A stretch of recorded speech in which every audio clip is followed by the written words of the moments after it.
Okay. Hello, Scott. Welcome to our Yeah. again. Suddenly turn on the recorder and say, hello, Scott. Yes, we're starting the radio show. We do have fun. It's supposed to be Mm, fun, kinetic, uplifting, unexpected things you hear on these shows. Your friends and people who tune in across the world to this show out of Thailand. People all over the world have found it one way or another, contacted me one way or another. So, yeah, it does good work. Um, So I think you're going to have a little workshop coming up too, aren't you, soon? yes, I And then do. I'll come in as a guest appearance for an hour or so as you've requested. I'll do that. Thank And then you. we have the hotel thing next month, I think, right? In October, yes. Okay. Actually, Scott, there are foreigners, the American or others from countries can join us too because you will be there, right, as video conference. So if foreigner who live in Thailand, they can join us too. Maybe the half part in the morning, when you are there. Not sure I understand. Join us. They're going to be there joining us Yeah, there. hotel Right, right, meetings, right. because they are foreigners too here in Thailand Yeah. who might listen to our show if they are interested. I don't know if people know this. Obviously, you have to have a cost for people to go to something like that to pay for it, even to do it. Of course, my contribution to that is not, I'm not involved in any financial thing or making money off any of this. I come for the benefit of the people, Hmm. for you, and to help you with this. So, yeah, the motivation is not for power and money and fame and fortune. I mean, I can deal with those things, but that's not why I'm doing them. So, anyway, that said, maybe it'll help people understand things a little better. Maybe it won't. Doesn't matter. Everybody's going to go at their own rate. Did you have questions for me from any of the people you've been in touch with since our last show? I mean, there are questions from people on Thai side, but there are people who are listening to our show. I mean, maybe American people. Oh, He yeah. said, I guess he said that no, he didn't have any questions, but he said it's very, very good information, good knowledge. The information's only as good as the experience it leads to, or it's pretty much not worth much. You can pay millions of dollars for information, pay different doctors, and pay all kinds of people all kinds of money to get free. But I don't see any of that really changing this planet at all. I've made this comment before and I'll do it again because it's practical.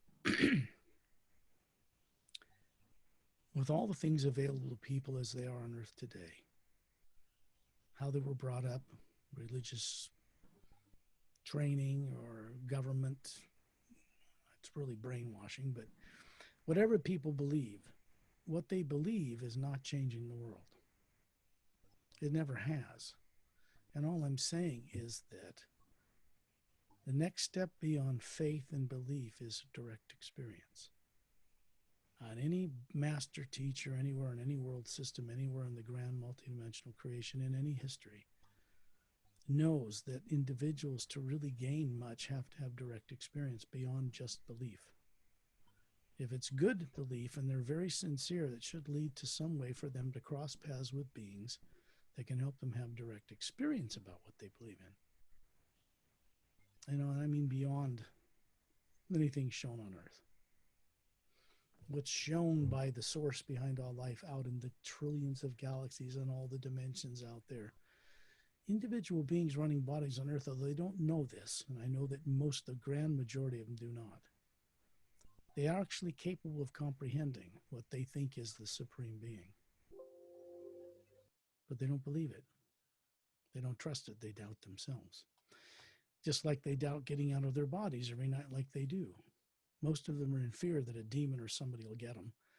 And I try to explain to people they've already been got. They're on Earth with no memory of who or what they were before they were born here, for the most part, or what their purpose for existing as a being is running a human body, because no one running any form on this planet that has a nervous system and has intelligence is a body. It's another type of energy, an individual that runs these forms, these genetic forms, temporarily. People have heard this growing up in faith and all that they are a soul. Most people look in the mirror and they think somehow that the body and the brain is who they are. And they're confused about what happens when the body dies. How does this thing called soul, that I don't know what it is or what it looks like, where does it go? Where do I go? And what influences do I bring when I leave this life out into the universe, when I'm in fear and unknowing and in doubt, when you're at death, when the body dies? It creates scenarios and circumstances based on what your consciousness is when you leave. And that usually is why people end up reincarnating here with no memory, to try to get it right. Or they meet with beings that convince them that's the right thing to do, or God's will. It isn't. Nobody worth worshiping, first of all, I should make this statement. In my experience, in going beyond what people call the void, beyond the lower worlds of time and space, into the upper regions where there is no negative and positive nature, no time and space, where we all originate from at the beginning. We are individualizations of a great ocean of light and sound, whirling like a galaxy in a huge, brilliant blue atmosphere. There's nothing else there. And what makes up the stars of that individual galaxy are individual beings. They're not suns. And there is a source or center to that place that people have long forgotten or been made to forget under one scenario or circumstance or another over billions of lives. Remember, what I'm talking about here is the Atma, what the most advanced races from the stars and other planes call their real self, what people on Earth call soul. There's a difference because they know what it is. They know who they are and what they look like. That isn't the body. So they are much more advanced technologically, spiritually, in every way. Most of them, not all. And of course, they come to this world to check in on people who are so crazy, such lunatics, that they would explode hydrogen bombs in their own atmosphere with radioactive fallout on purpose. That is an act of pure insanity to them. Who would do that to their own world? Just to test these things. So naturally, it brought attention to this world when they were being tested in the atmosphere here. They could detect it clear across the galaxy, even from other galaxies. And those kinds of things have destructive effects on parallel dimensional doorways between other realities that scientists still are in the dark about on Earth. So they came here, both good and bad under treaty. And the bad ones were policed, fortunately, or, people on Earth would have blown us all up in nuclear war long ago. They've been prevented from doing that. Not by people on Earth. I try to make this clear to people. I know it's difficult for them to grasp it because they have to have more of an awakening experience, their own direct knowing experience, direct confidence, certainty about it. To really know something, doubt and fear have to be removed from the equation completely. Even a little bit of it will misdirect a person's thinking and choices in life. And the reason for that is what we imagine as the Atma, not the body or the brain. This omnipresent spirit, people call divine spirit on Earth, is a living one power. And it fills the void of space that looks black on time-lapse photography of billions of galaxies out there. There's this huge, vast darkness that's infinitely more vast than all the things floating in it, like galaxies. And it is not nuclear in nature. It is not atomic in nature. It never will be, no matter what scientists on Earth want to believe. They're finding out that that energy doesn't obey the laws of physics as they know it. And if you get fine enough and small enough into that energy, it's packing everything that they think of as a black void of space, filling it. There's nothing nowhere that it isn't. And it is 0 point or toroidal energy, the energy of the universe, but it isn't nuclear. Human eyes are not designed, at least those on Earth, to see what that really looks like. So it appears black to them because it's in a higher frequency than they can detect with a limited spectrum of physical human eyes. The Atma, when you get out of the body and go above the negative atmosphere of Earth and look at it, it appears like a white golden light everywhere. You can see all the stars of the galaxy there, clearly defined in it, yet it's in between everything. beings that are more advanced have to know how to work with that energy that is not nuclear to leap around the universe vastly beyond any speed of light. Which brings me to a point about the speed of light. The speed of light, 286,000 miles a second, is determined by what physical eyes can detect on Earth. It is not the limit of light at all, in any way, shape, or form. When they start going into what they've labeled X-ray and ultraviolet and infrared and all these other things, radio waves, they're just higher frequencies of the same energy and reacting with molecular matter, like planets and stars and moons, galaxies. But it doesn't react in the void of space. That energy you cannot project or program into it any negative and positive nature whatsoever. There's no nuclear material in that as people understand it on Earth. Dark matter isn't nuclear. It's energy.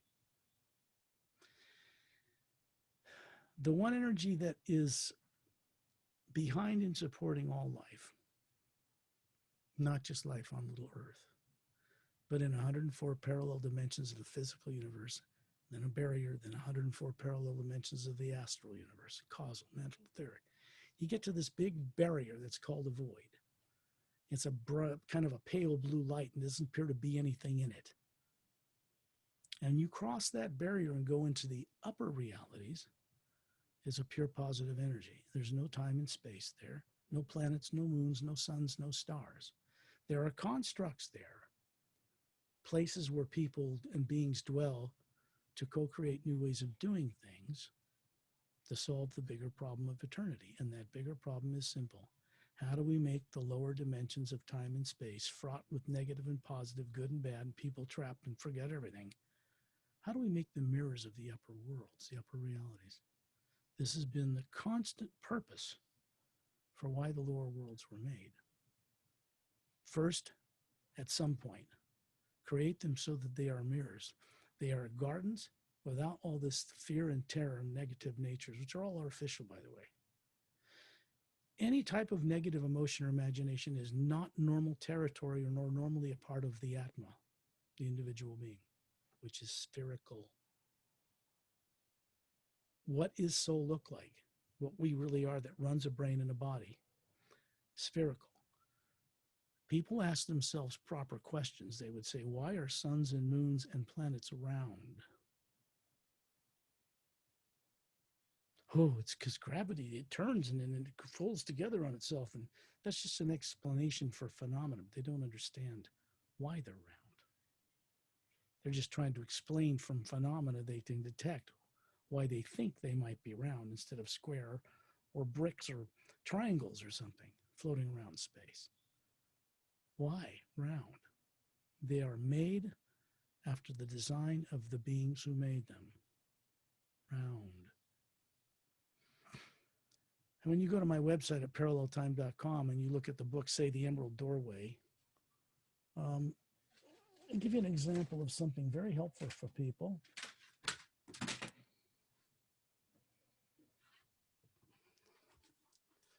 On this front cover, for the first time, to a great artist I hired and to do original work for these book covers, you see three beings, none of them from Earth, human with blue skin, the woman, a little dren called Etta, levitating on his own power. He's silica-based, being introduced to the source, which looks like this. And each of these beings here at this time, in the beginning of this book, which starts over 100,000 years ago on Earth, or around Earth,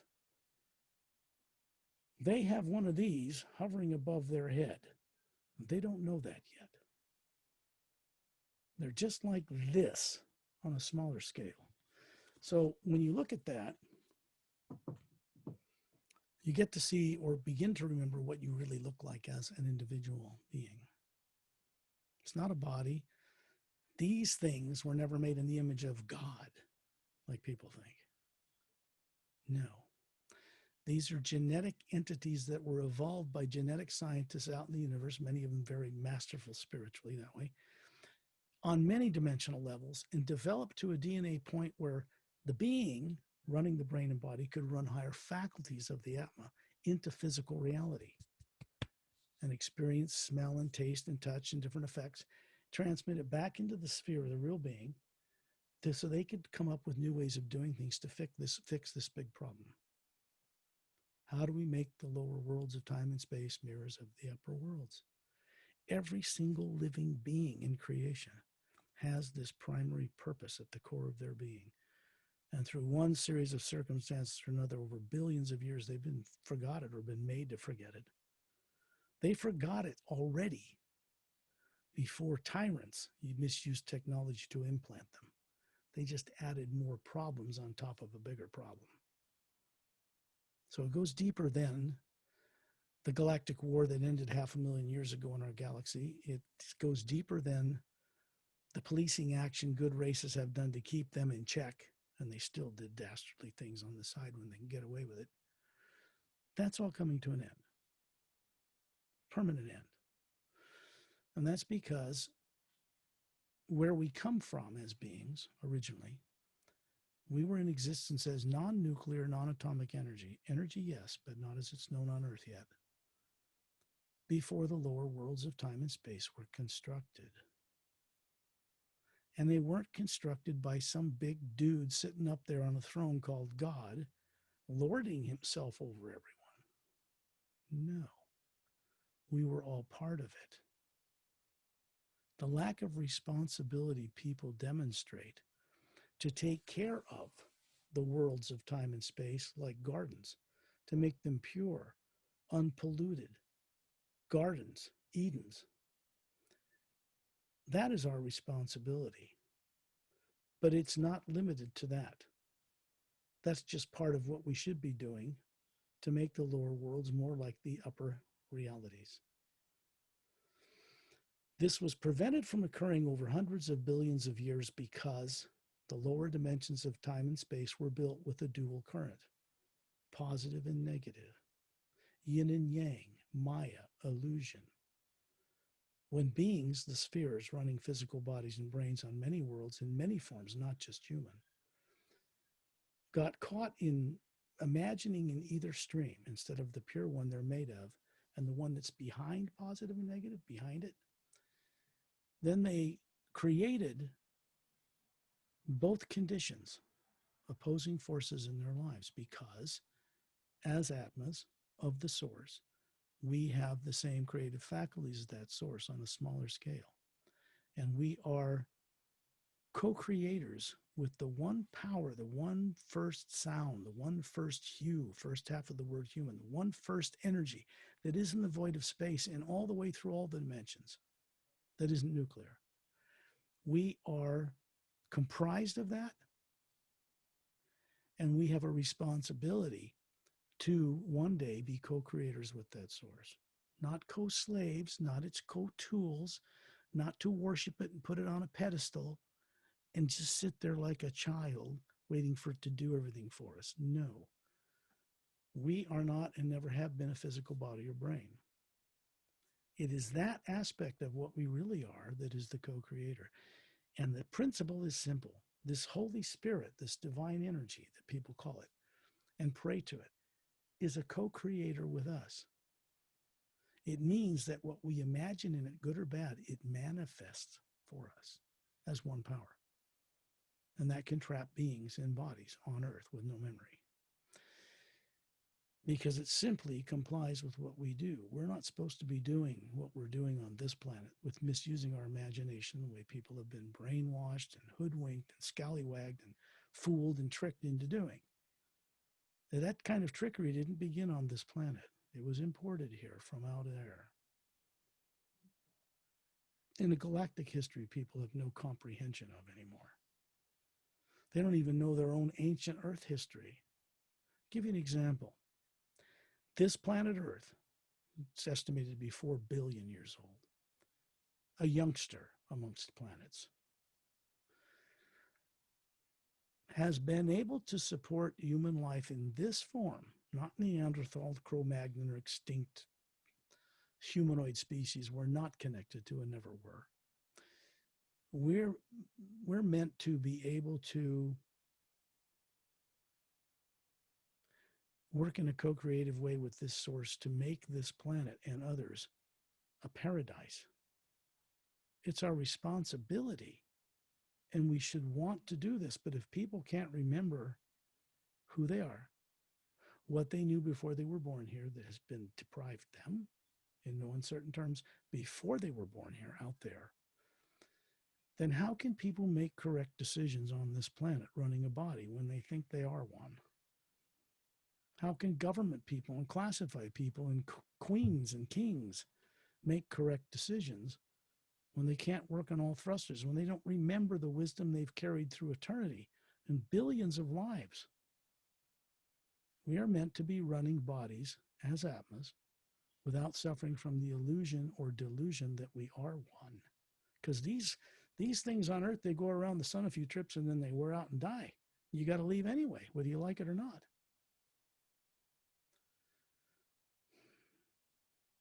The purpose of a being like us is to be a co-creator with the source and be trusted with it. Period. That is the answer of all eternity. I'm sharing with everybody tonight. Our purpose is to be co-creators with what they think the supreme being is. You cannot do that correctly if you don't know it, if you haven't gone to it. You cannot play in the grand multidimensional universe as a free being, awake as an Atma and not being trapped in bodies, if you can't respect all the life that's out there. Because all that life that's out there is, I don't want to use the word infinite, but it's considered by Earth people to be infinite. The amount of life that's out there that makes up God is far more vast than little bits of life on Earth. 7 billion people, big deal. So what? One planet amongst trillions, quintillions. That's just in the physical universe, not even the astral universe yet. Next major heaven up, what people call heaven, isn't. And there are wars there, and animals slaughtered, and things going on there, just like here. Even all the way up into the mental, not so much, and then etheric, no. There's very little negativity mixed there. And then you cross this void into the upper regions. And that was done that way to keep the upper realities in a pure positive state and the lower dimensions an experimental state. New ways of doing things are first created up there.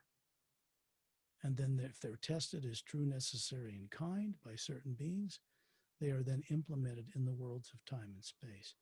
There hasn't been a change in the worlds of time and space for billions and billions of years. And being stuck in the illusion of being in the lower worlds have not been returning to fulfill their purpose. And that is a trap for what you call the Supreme Being itself, because we collectively make it up. There is a source or center way above the void where this source or prime creator is. And we are, all of us, still there in this pure energy form. This round form is the ability to have itself duplicated like it running a body in the etheric, mental, causal, astral, where all emotion comes from, and in the physical life on Earth. And it can run them simultaneously because it is not made of time and space.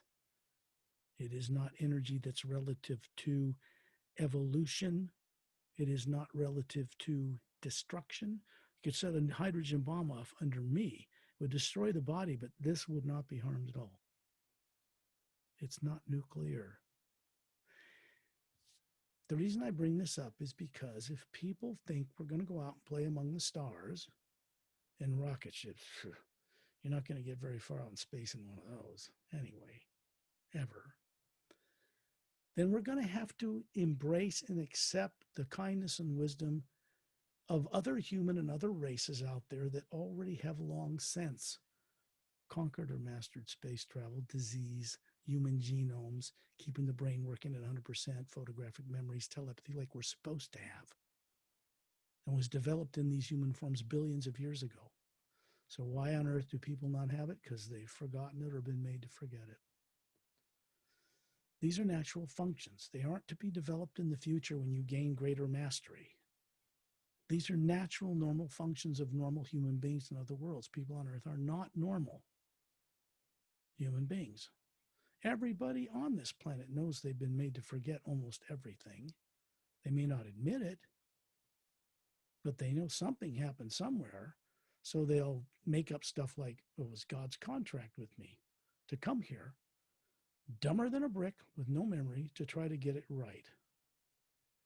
That doesn't make any sense even practically for them. Why would some supreme God send anybody to Earth and tell them, I'm going to wipe your memory for your own good? You're not going to remember anything, or your wisdom, or all the lives you lived, or your purpose for existing. Then I'm going to stick you in a body on Earth, and you'll grow up as a baby, and you won't know anything, and then you're going to try and get what right? With all that occluded or suppressed, people make nothing but mistakes in judgment. And on a planet like Earth, they make mistakes in judgment based on subconsciously influenced fear and terror. Fear of the present, fear of the future. No one can make correct decisions that way. So we come into the first half of the word hue, or human, H-U. It's simply English letters, but it can be in any language. It can be in Thai, but it's just hue. It sounds round. It's a whole tone. And it's a way of vibrating the cranium, the physical head. What's really doing is opening a door in the pineal gland in the center of the brain. And it allows the Atma running this body to have more of a conscious connection to the fact that it's running the body. The body and brain are not running the Atma, are not running the soul. It's running them. Without this running this thing wouldn't even function, couldn't move, wouldn't think, couldn't do anything. The brain is not the intelligence of a person. The mind that a person uses when they grow up and mature, a body, doesn't even come from this dimension. It comes from a body that are running on the mental plane, 4 heavens up from here. And that life there could be millions of years in length. It's not permanent. So when they feel emotion, once they're mature enough to run a body as an adult, they suddenly get this more intelligent maturity about them out of nowhere. Certainly didn't learn it growing up in grade school and high school, not even in college. They just have greater faculties to allow more into this life from other lives that they carry as a memory in the spherical aspect of themselves. And then, as a person is mature and adult, they get more, what they get their feelings from, emotion, comes from a life they're living in a body they're running on the astral plane. It's a next major division up from the physical universe. And all of this 0-point toroidal energy runs through all of it, the different levels of vibration. But it's really one energy, but it's powering different molecular time rates and different parallel dimensions to separate these different divisions, to have more stuff to play in, more planets in the physical universe on multiple levels. More advanced races can travel in ships between these parallel dimensions because they found that out when they started working with 0-point energy and what people call anti-gravity. You could turn it on, it changes the molecular time rate of the craft, and suddenly they disappear from here. And they're in some other reality, looking at another planet Earth that's slightly different from here. And they had to learn to come back and forth and circumnavigate space. The doorways between these different levels were put in place at the beginning. The extraterrestrials don't create them. They just know how to go through them. They can open artificial ones, but predominantly they will go through the ones that are already there. And you have to be aware of it and know how to map that out to get around. Radioactive isotopes, man-made, that create great radioactive danger and harm, and nuclear materials made for bombs are banned, illegal out in our galaxy. So how does a U.S. Space Force or any other force think they're going to go out there with our ships and bring all that kind of stuff out there and then start telling other people what to do with their territory? Space is already occupied by far more advanced races than us on this planet, period. This is a fact. People on Earth are going to have to face this one day soon. They're going to have to come to grips with the fact that not only are they not the most evolved human race, they're on the lower end of it. And the great races out there are not tyrants. They're not going to come and lord. They don't want to run governments on this planet. Who'd want that nightmare burden? People don't even get along from one block to the next, much less one country. No sane race wants to run this world. But they would like to see it transform and change it so people would run it in a benevolent way where they don't have to lie to their own people to keep their own status quo or power. Because that kind of thinking and that kind of being is coming to an end out there in the universe. And it's moving through this solar system. There isn't anything anybody on Earth is going to do to prevent that. But they can get on harmonious on board with it for their good of themselves and their own families. They have to start thinking of taking the energy and all their great wealth and putting it to use to solve the planet's problems. Global warming, pollution, sewage all over the world, garbage, the air, the atmosphere. How can we be trusted to play among the stars and be given this great technology, healing cures for all diseases, when we treat our own planet so ruthlessly? That's not going to be tolerated. I'm here on this world, came here to deliver this message, not just a message, but to help people understand this world is encircling the third orbit of a planet around the sun in one solar system, in one galaxy amongst billions of stars. And this planet, in its current technological level, is in its infancy compared to other human populated worlds out there. And we're going to have to be able to respect those races to come here and help us get over this critical area of self-destruction. They will do that. But people on Earth have to take the leap of trust in themselves first as eternal beings. Recover a little bit more about who they are that isn't a physical body, and then be able to communicate telepathically with these beings who are telepathic. They can talk to you with words, but they can talk to you in your mind too. That's a normal function for human beings in other worlds. The genomes and the DNA of people on Earth for it, I won't even get into it tonight. In a history they don't know about this planet or the galaxy, certain genomes were turned off on those DNA, and they were brought here as slaves often and left to die or procreate when certain races were done using them for minors, for instance. And so we have a whole bunch of different races representing different aspects of the Milky Way galaxy on this planet with no memory, procreating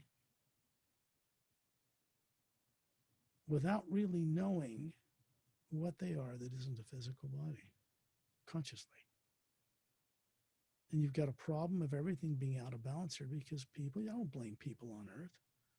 Things were done to them that, I wouldn't want to get into it, what made them unaware when they were born here, for instance.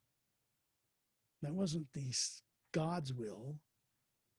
That was the will of tyrants put in place by that source who became tyrants that run the lower dimensions of time and space. And they aren't out for your benefit. To change all that, which is underway now, something had to happen that never happened before in what we call the higher worlds above the void, known to certain Buddhist sects and some other esoteric groups on Earth, because there is much above and beyond it. You won't know that, nor can you go there to see that unless you can imagine it. Because the principle is the toroidal zero-point energy of the universe is a co-creator, and it will only respond to what we imagine in it. If you can't recall or remember what other worlds look like, what other dimensions, how they work, how to go to the upper regions, then you can't have it co-create getting you there, because it's the one power that transports you. We individually are not the one power. We are individuals comprised of exactly the same thing as it on a smaller scale, like a drop of pure spherical energy, individual, in a mighty ocean of it. That's the reality of creation behind what little people know consciously on Earth today. They're destined to understand this and know this. And if this were not true, we would all be dead or gone from this world in nuclear war already. Something has prevented that, and it wasn't the people on Earth. When this becomes disclosed to the populace of this planet, it will be for the benefit of both the rulers and the ruled, classified and non-classified. It's for the benefit of everyone. It's not about coming here and shooting people that don't really know what they're doing and are in more fear than the people they rule, really.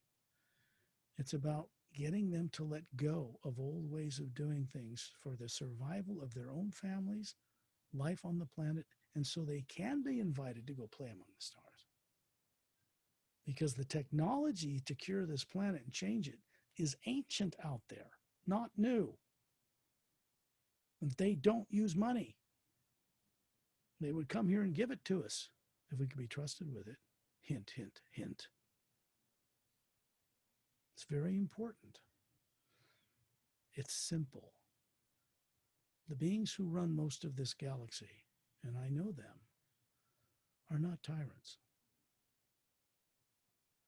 If people want to meet them and really experience them land here, people have to be ready to be humble, not to serve them, but to respect themselves and all life beyond Earth so they can come here, walk together and talk and let the world change. They'll bring technicians here, scientists in ways you can't comprehend, very enlightened people, and they can help correct the problems of this planet, including subconscious minds can be gone. Because we're not meant to have one. On Earth, people don't have a clue about what I just said. Human beings, meaning the spherical atma, the soul that runs bodies and brains, is not meant to have a subconscious anything. And if you do, something can be controlling you through it. And they're just programs, negative, terrorizing, usually. But they're just programs. If you take a computer and you're taught to push A, and that sets up a program of fear and terror in your nervous system, and you react and make incorrect decisions, it's because you pushed that button somehow. Out of bad habit, out of being an addict, of looking into fear of the present and future, whatever it might be. But you could push button C and turn that program off too, just as easily. There is no tyrant out there misusing technology that can do anything to you where you can't still push that button if you're aware enough to do it. If you're not, you won't push it anyway. Pretty simple. Did you have any questions, Perry? No, I don't have, but I'd like to say, please listen, and re-listen to what you are sharing with us. Not only this video, but many videos in the past that we have done together, and your own channel too, your video too. This book was written when I was inspired by Torellian, who is a human from a race called the Say race. He's not from Earth. He's not known in Galactic Alliance. He's not known in Earth UFO and disclosure circles yet. That's even further out in history than the galactic core of beings running the core of this galaxy. Anyway, it inspired me to write about my own life's experiences in this form because I wasn't going to.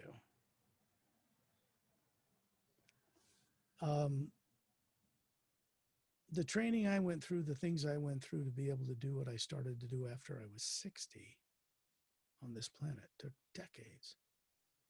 I remained silent, talked to no one, not even my own parents or siblings.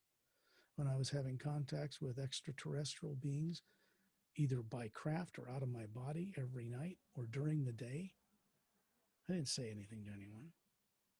They wouldn't understand, and they'd be frightened or in fear, reactively. So I kept silent.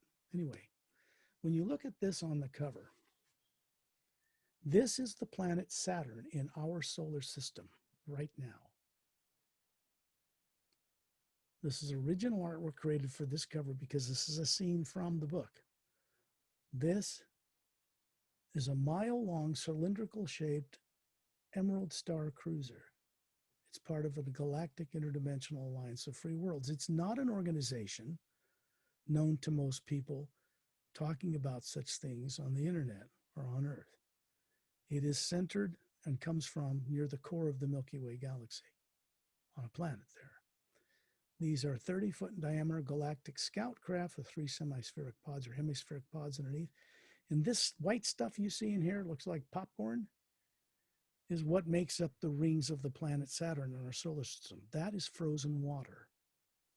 How does frozen water, about 1.5 miles deep, circle a planet, a gas giant that has no water on it? How does it get out there like that and circle that? Scientists haven't got a clue in hell, pardon my language, but they know it's there. So these craft are moving and approaching the central section of this ship. The electromagnetic field around the craft, which is this blue light like the big one has, changes the molecular time rate of the craft to a slightly higher frequency and can pass right through the metal hull, lower the vibration, and land as a physical craft in the large hangar bay in the center of the ship. There is a control room, a bridge control on this end, and one identical to it on the other side because these are designed to go through interdimensional doorways between far distances of space. So it can be piloted from either end. See if you can see that on there.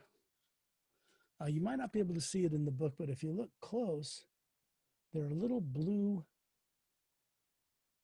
oval, horizontal little windows all along the central section of the ship. They're about 6 feet wide, 3 feet high, and they surround the entire circumference so people can look out. But there's no open launch bays in these craft, the more advanced ones like that. The Sayres agenda has everything to do with a being called Ambassador Terrellian. He has human genomes, like we get our genomes from them. So do many races among the stars in this galaxy and other galaxies as well. They're billions of years old. They have multiple stranded DNA. I won't even say how many, but it's more than 4. And these body forms are developed by them long ago on many other worlds to get them to a point where the Atma, the spherical being running those bodies, could run higher faculties through them and not burn them out. That was done successfully. Long ago, the races that were bipedal in this galaxy, reptilian, gray, human, humanoid, snake-like skin, different earlobes, different eye sizes, different colors, some that are evolved from insect species and others, they were all benevolent at one time and working together long ago. Then something happened and some of them got very negative, very tyrant. The Sayres were not responsible for that. They backed off. Once they brought these races up to being spacefaring capable, they disappeared from this reality for a while. See what people would do with it. And we all know the end result of that. Not so pretty on Earth. So they've kind of recently returned to help correct some things that really I think their presence is most needed to help people evolve and take the next step without destroying themselves. So the Sayres ambassador first made his appearance in the Galactic Alliance Council. It changed their consciousness because something had happened to the Sayres that changed them before that. And so when I was introduced and first met Terrellian, I became kind of a co-creator, co-worker with him.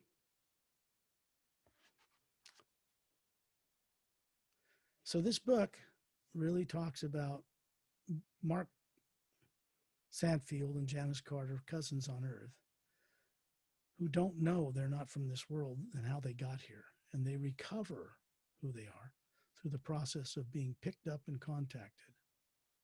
And then they become an integral part of transforming Earth.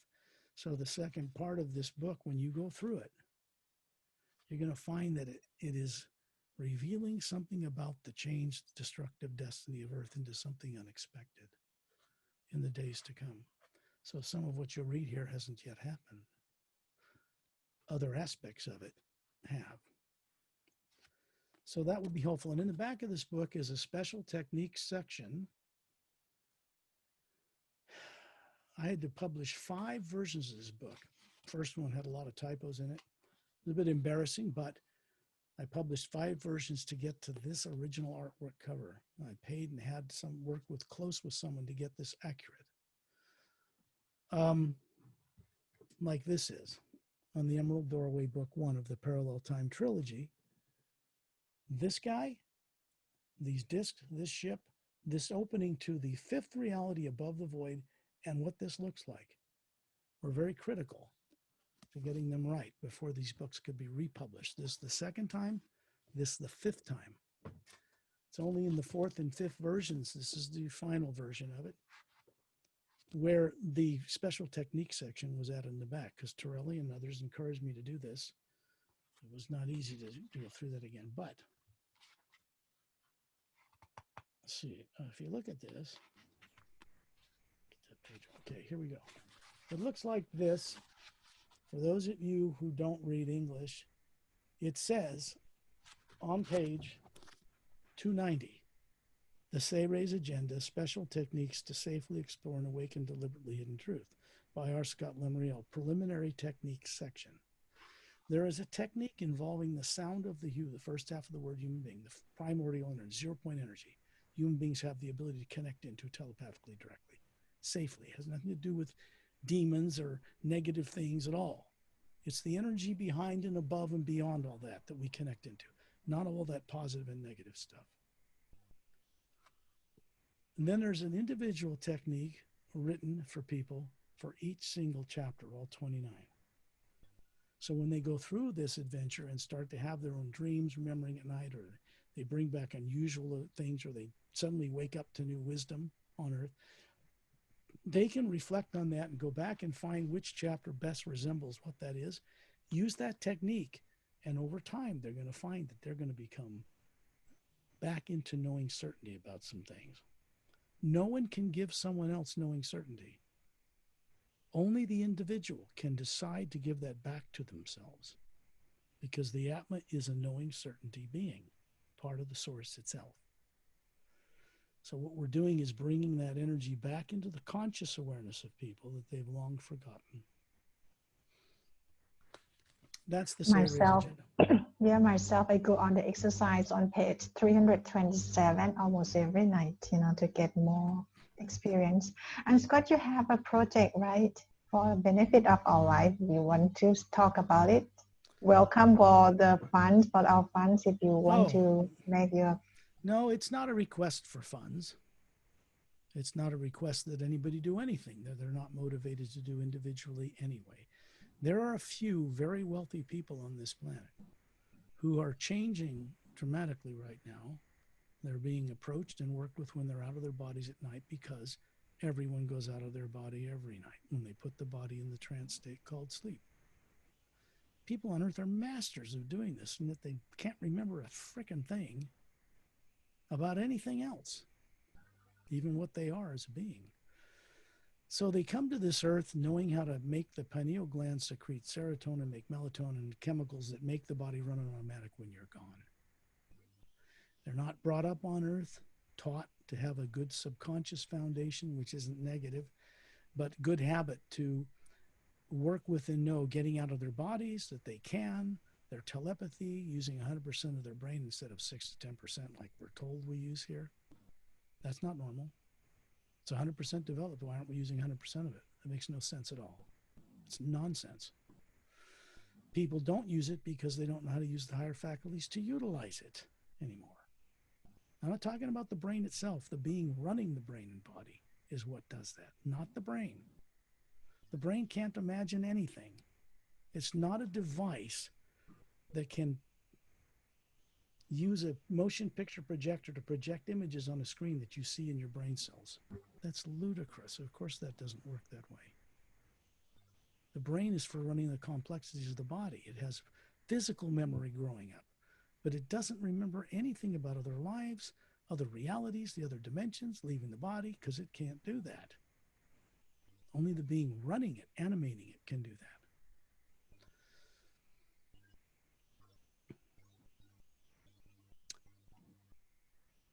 Let's put this another way. People on Earth, as misdirected as they obviously are, also at one time in creation knew all this stuff I'm sharing with all of you tonight. They've long since been made to forget it, usually under from terrible, terrifying experiences before this life.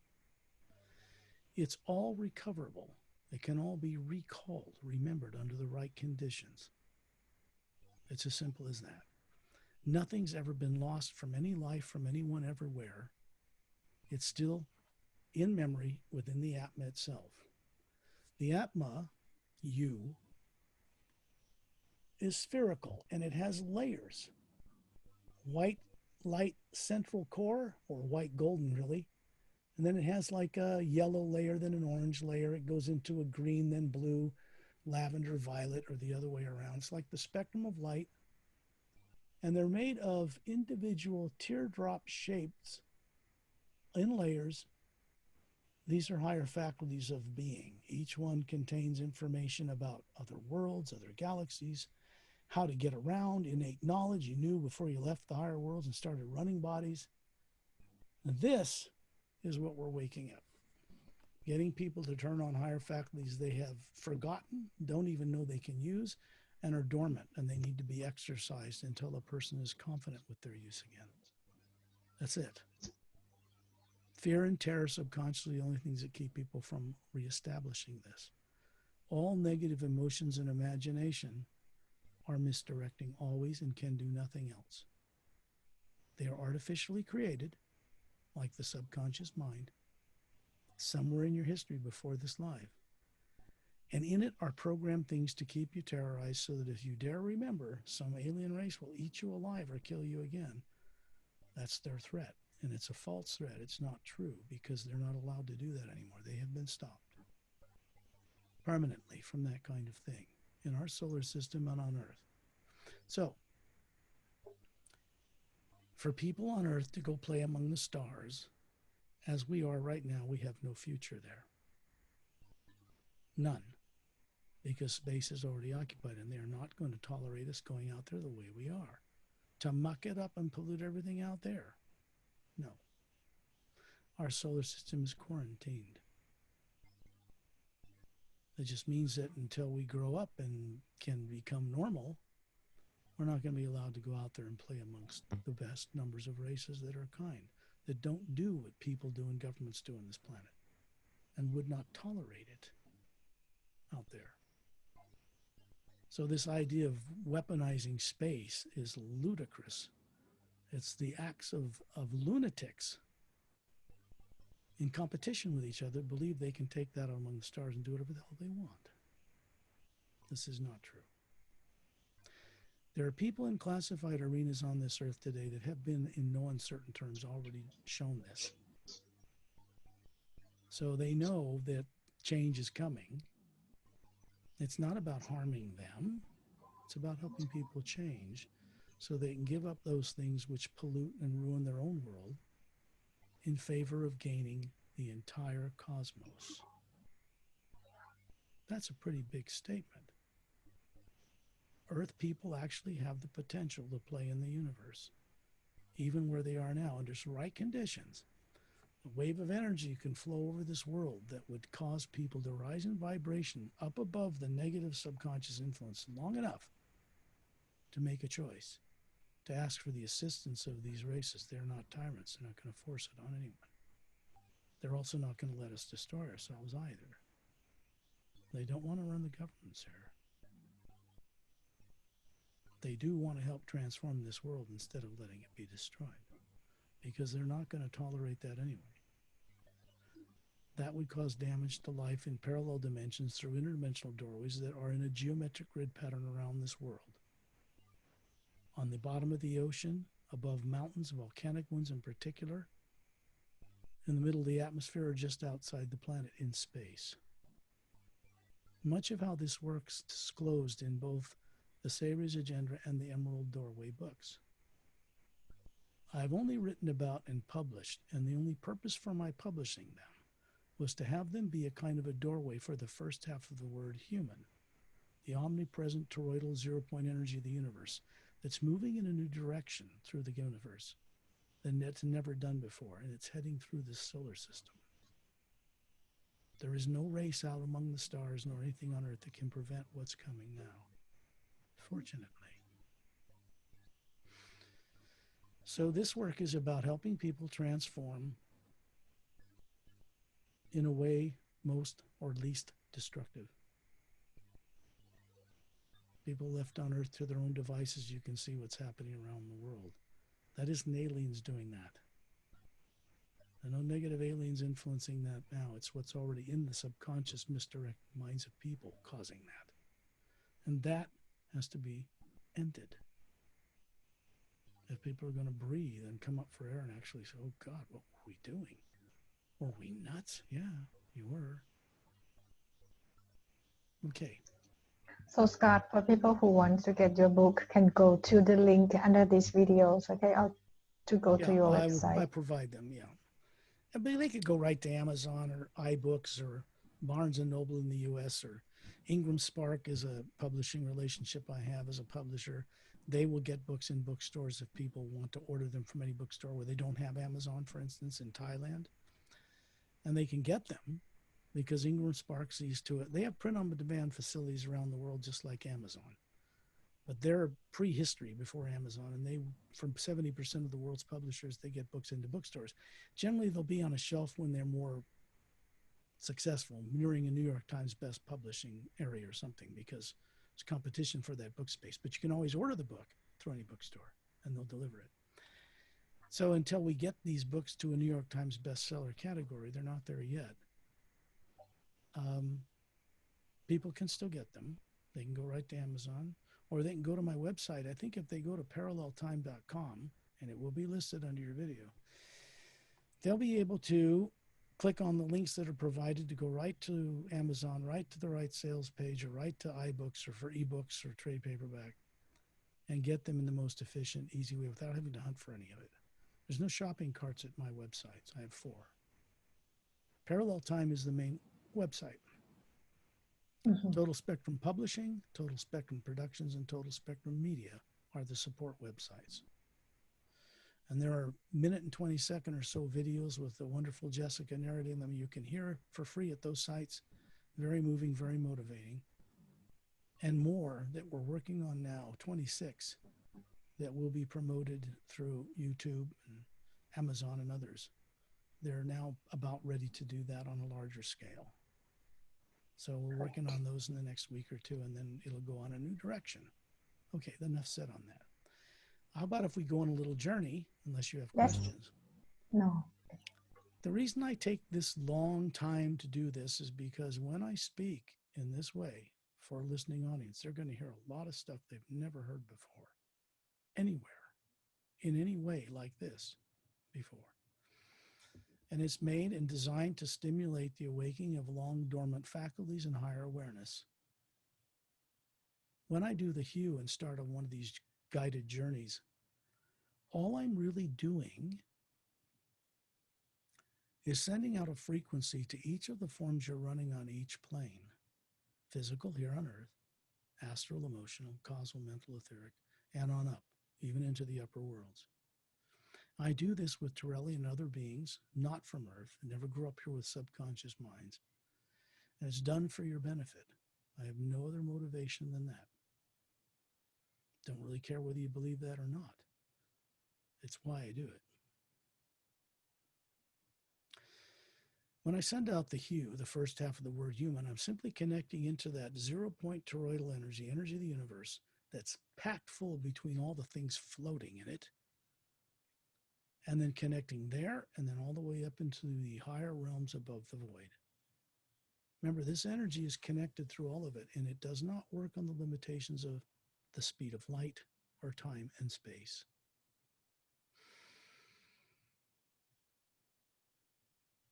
When I help you go through this or assist you to co-create it yourselves, which is what you're doing as an Atma, there is a respect of all of you as the Atma, not the brain, not the body, who you really are, that I'm putting out telepathically. And it's not just me. A vast host of Galactic Alliance personnel, master teachers that serve on their ships and on their worlds, and beings from higher realities as well involved in this. What they're doing now is something that's never been done before in this way. The body goes into the trance state called sleep. Every one of you are capable of putting it to sleep every night, but you really don't understand or remember how you're doing it or what it is that you're doing. And since you're not trained to bring back anything or even trust it, you will block bringing back memories from when you're out of body traveling in the cosmos. That can be corrected too. The first thing that has to be established in a being is the confident knowing they are something, an Atma, that isn't a brain or body that can be destroyed. It is that that goes on these journeys, not the brain and body. It stays in the trance state called sleep, protected in the hue. There's a link that's run to it from the core of the Atma that is unbreakable. It's not a silver cord or a golden cord between planes. It cannot be severed by psychic energy or the misuse of technology or beings.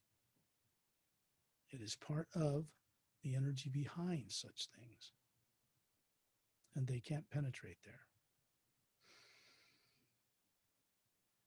All that you're doing is putting the body to sleep like you do every night, except you're hearing my voice and staying conscious through the process.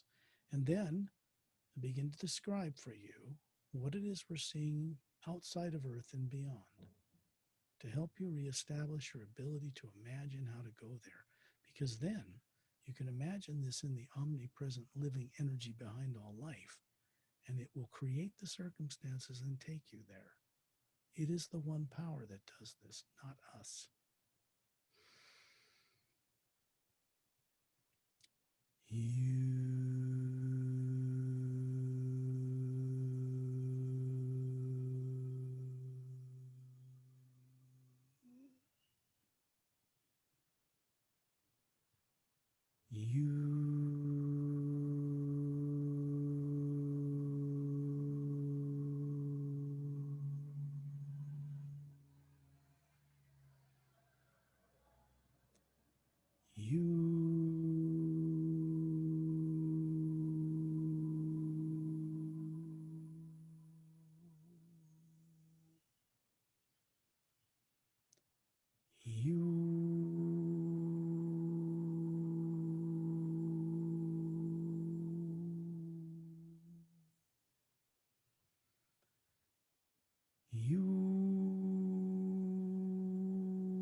If you're sincere in working with this, your body will be asleep, but you'll be aware. You might hear through your ears, the only faculty really working, a truck go by or a plane or something. But the eyes are closed. There's no light coming into those pupils. The brain is not on in that area. And therefore, everything you imagine with your eyes closed, you can do it with them open too if you're capable, is something that you're imagining that exists somewhere else. Distorted dreams, even nightmares that are brought back in the morning when they are that way because the person has taken some fear and apprehension, dread, or emotional negative energy to bed with them and taken it out of body. And it sets up the circumstances of having negative energy mess with your awareness when you try to bring it back to the physical body, that you wake up in the morning. That's right, it's in a trance state. There's nobody there. When you wake it up, you begin to run that body consciously, get it up out of bed, take it into shower. It does not do that on its own. No brain running a body can motivate itself. Something else does that. That's who we really are. Imagine being a sphere of energy, like what I showed people on the spherical energy on the book of the Emerald Doorway cover.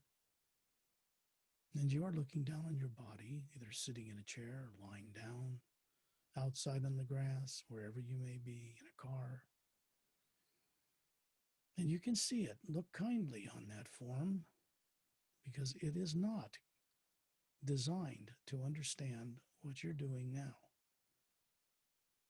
It is not capable of holding the knowledge and wisdom of the universe in itself in a brain that you can in the sphere of Atma that you are running that body.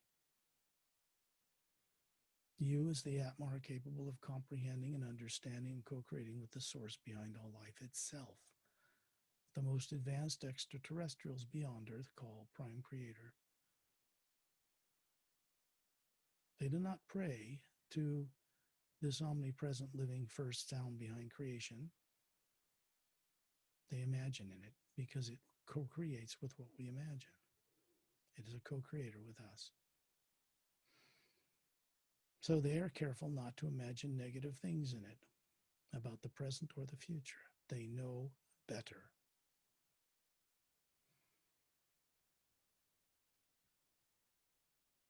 Imagine, for instance, if you're in a classroom and you see somebody writing on a blackboard and you're bored, or you decide you're going to daydream, so your eyes are seeing the blackboard. You look out the window, you see the parking lot. Your physical eyes are bringing in light from outside and seeing what's around you on Earth. And you imagine being on a skiing trip or with your girlfriend or boyfriend or on another planet or on a black sandy beach in Hawaii. And you're actually there. Whatever it is you're seeing, you're actually seeing it somewhere. Because the Atma has the capability of seeing into this one toroidal 0 point energy and connecting anywhere, on any level to see what's there and to also draw upon the wisdom of that one power. Individuals like us are not the one power, and it is the one power working as one collective energy that manifests what we imagine, not us. If you want the advantage of working with the entire multidimensional creation, we want to work with the hue aspect hidden in plain sight in the word human. It's a fail-safe. It was put there in the beginning as a way for beings to contact the source or remember or recall when certain situation happens in their life, when they cross the path with someone or something that allows them to begin to make the journey, the return journey home while they're alive. You can see the body sitting in the chair, lying down, and you can see a little thin white golden light extending from the white core of your being down and through the skull into the pineal gland, gently lighting it up. The pineal gland, the center of the brain, is how the being runs a body and how it gets in and out of a body in the best way. The pituitary or pineal gland, out through the top of the head. Most beings are running the body from outside of it, not realizing it. Some are running it from within the skull and not realizing it either. Then when you imagine that parking lot out there and you see something in some other reality, as you become more aware of what you really are, you begin to understand you're really seeing it. People write books, Star Wars, far, far away in another galaxy, and all this stuff when they get into a trance state and can imagine what they're writing about. That is not stuff they make up in their brain they grew up with in this lifetime. Going to school on a planet like Earth, they couldn't have come up with any of it. It means they were reviewing a past existence in that area long ago without realizing it. When I do my work, I go into the trance state. I'm completely focused on what I'm doing. I'm working with Terrelling and beings from the worlds and actually experiencing what I'm writing about. Interesting, isn't it? Except I'm consciously aware of this fact. The brilliance you will find revealed in these books didn't come from the brain I grew up with on this planet. It came from the spherical being I am in eternity before this life and working with beings out there. Now I'm just sharing the truth with all of you. No more, no less. The hue is liberating. It comes with a self built-in protective energy. Begins to extend. It begins to transfer an energy through the pineal gland, through your body, in a sphere of energy that expands. It can be 2 miles across, like it was known to be with Buddha or with other beings. But it's an outflow of energy that allows for no negative nature to come into it. If it attempts it, it's neutralized at the border, and those attempting it are simply changed into benevolent natures. It is the way the new ray and the hue works, this new creative power in the one omnipresent energy that did not exist even in the upper realms about 8.5, 9 years ago. Before that, something is changing.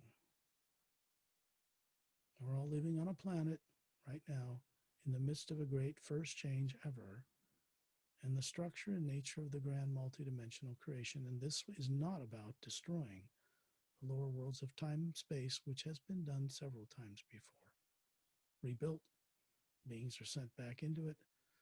You go through billions of years and we end up in the same nonsense we're in now. The old way does not work. Be in the atmosphere at 10,000 feet, in day or night, looking down on right through the roof of where you live, or in a car, or on the ground, and you can see the spherical form of yourself hovering by the ceiling above that body. When you look around yourself, you can breathe the air. You can detect all the pollutants in it on Earth, certainly. But you can feel yourself breathing, but you're not breathing oxygen. If you look in the atmosphere of the Earth, behind all that nonsense is a white golden light, and it extends outside the atmosphere of Earth, between the Earth, the Moon, the Sun, the stars, the galaxies, and the dimensions, continuously. Everything of a molecular nature, bodies, planets, suns, and stars, comets and galaxies, asteroids, and everything else, is floating and moving in this other supportive energy. Be in space above the planet, further than the space shuttle ever flew, as a spherical being, as energy that is not the void of space.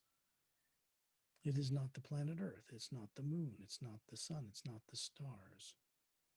It isn't the physical body that's in the trance state we call sleep back on Earth. Safe and sound, breathing, heart working, blood circulating, and you're not there. In space, when you look out here from the perceptions of the Atma, you can see that so-called black void that appears in time-lapse photography of the Hubble telescope and the space shuttle and satellites of Earth and other worlds and other galaxies. That vast area in which all little things float like galaxies is a white, golden, luminous power, one energy. And you can see it in this form. When you look at the Earth, you can see the polar ice caps. You can see the oceans and the land masses, and you can see the barren moon pockmarked with meteor crater strikes. No atmosphere to speak of, does not turn on its axis as it revolves around the Earth, so we're always shown the same side.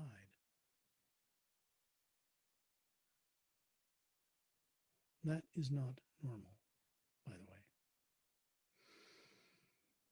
The Earth affects the tides on the planet, which affects the majority of what we are made, human being bodies are made of, which is water.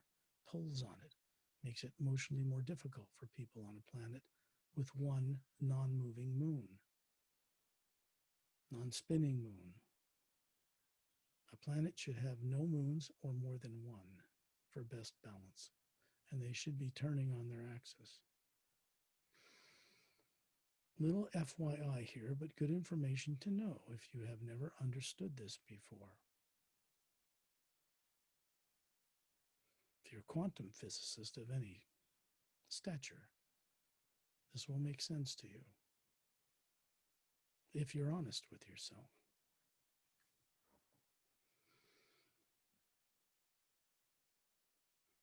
Human bodies are made of a condition, even on Earth, called fourth phase water, which is, it has certain qualities and characteristics. It's a telepathic medium. Massive amounts of energy can be stored in it on 5-dimensional levels, and it can store power or energy like a battery as well.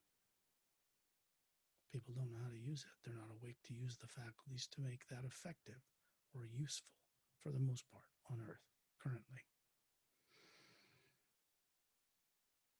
Certain genomes on the DNA of people on Earth were shut off because they're switches, over 1 billion mapped out, even on supercomputers on the planet Earth. What they used to think was junk DNA is just turned off.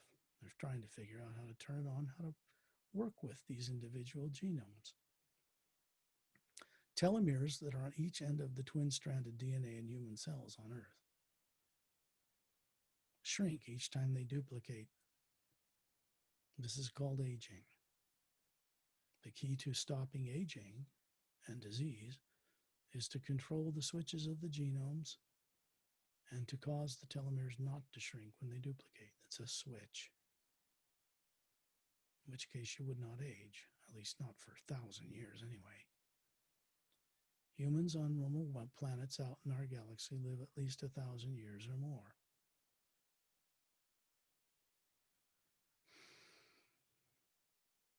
In space, when you look at the moon and the sun and the stars, you can see all the billions of stars of our galaxy clearly visible there, even though behind all of it is this white, golden, non-nuclear, non-atomic light. There's a sound that is accompanying it, and it sounds like the hue on many levels.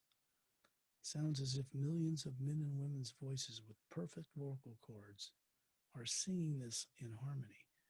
And then it blends into one round whole tone, and you can feel it pulsing in the white core of your being, moving through, constantly moving in one direction through the universe.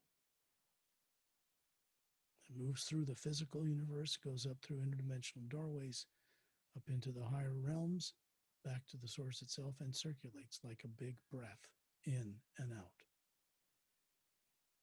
When we work with the hue and begin to become aware of it again in any particular lifetime, particularly now, you're linked up to the incoming breath so that you can, while your body's living a more balanced life, return home as the Atma. Become aware of how to contribute to new ways of doing things with vast hosts of wondrous beings, so that none of us have to go through this reincarnation and unconscious nonsense anymore. It's habit, bad habit, that creates such conditions. Karma and reincarnation, unconscious in bodies, comes to an end when you stop agreeing with it, when you stop giving it emotional and imaginative negative energy to support it. It is just that simple.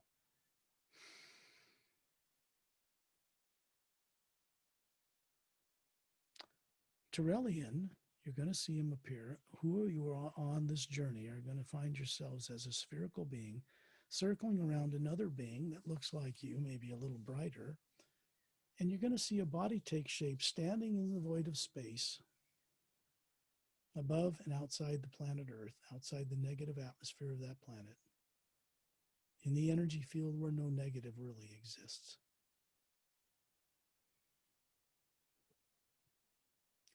And you'll see him materialize from that white golden light that surrounds all of everything you see.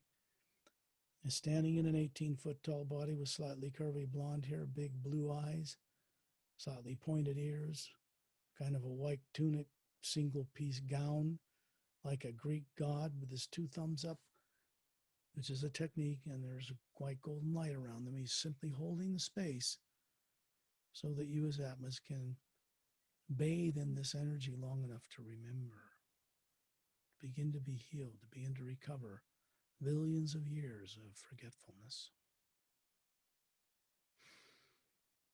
He is a personal friend and a co-creator and collaborator with me and I, him, and many others.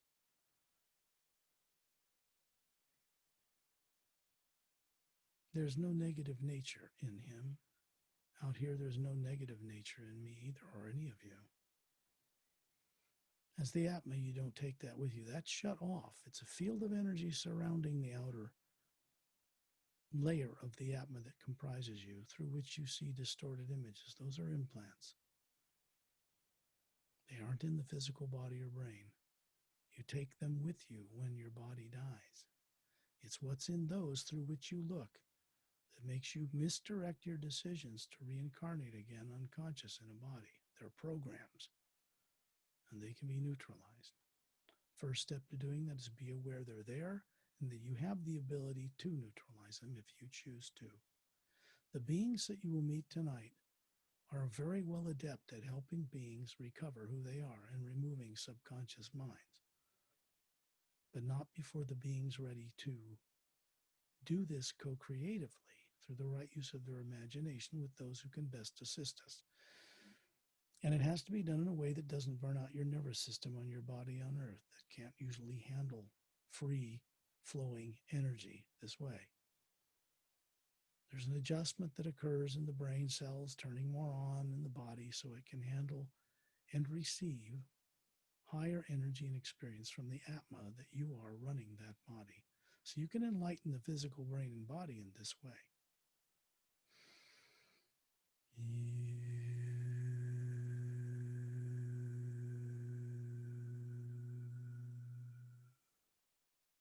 Somewhere in the back of everyone's consciousness when I do that, it's very familiar to people. Like home, like they once knew it somewhere long ago. It's a primordial first sound behind creation that was there before the lower worlds of time and space were even constructed. We were all there because we are comprised of the same energy on a smaller scale, individual spheres from the source itself, not subservient or lesser energy, the same as, identical with. If you want to advance and recover and awaken and have recover true free will, then you must respect all life in the grand multidimensional creation that comprise what people call the Supreme Being, or you cannot have it. To do that, we must become aware again of what all that life is out there. It is required. Common sense. If you want to accept the love and grace and kindness of far more advanced races, their technology and understanding of life beyond the physical and dealing with genetic structures, We have to be able to respect them. We cannot project our negative, misdirected beliefs on them when we go out among the stars. People on earth need to recover, first, true free will. This means if they don't remember who they are as a being, not a body, not a brain, or how they got here, or what they used to know before this life, how can they delude themselves into believing they have real free will? They do, but as the awakened Atman, not the brain and body. It's an important distinction here. We are hovering in a circle around Turellian. He's still standing there with his two thumbs up. Very handsome, about 36. I'm standing beside him. You'll see I'm a very much shorter person. What I mean by that is you can see a body that looks like me to be about 36, perfectly flawlessly healthy. Standing in space there smiling at you with two thumbs up with golden light around him just like Turellian, and the spherical me hovering behind it. That body is made of pure energy that looks human. And then you're going to see your own body, perfectly flawlessly healthy, about 36, standing in front of the sphere you are in a circle around Turellian, out in space. You do not feel heat cold or heat. You're not affected by radiation from the sun. Those are molecular. You are not. You are comprised of and move and have your being in an energy which is behind and supporting all molecular constructions. But you are not them. Never have been, never will be.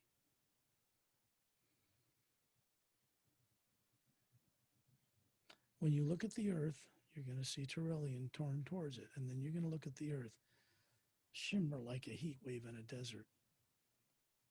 And all that's happening is raising the molecular time rate in a way so we can see an earth and a moon in the third higher parallel dimension of the physical universe. There the earth and moon look quite different, and they are real places indeed. That earth, covered with oceans with no polar ice caps, has one main continent centered over the equator from hemisphere to hemisphere, and it goes up on each side, curves around about a third of the way below the North Cap, does the same below about a third of the way behind the South Cap polar region, and there's a glowing crescent-shaped, half-moon-shaped, glowing emerald green beach you can see down there at the point of that landmass, right up and down the middle below the equator of the planet. You can see through the planet as the Atman. You can see there's another continent centered over the equator on the other opposite side, about 2/3 its size. When you look over and see the moon here, it's covered with an oxygen atmosphere and clouds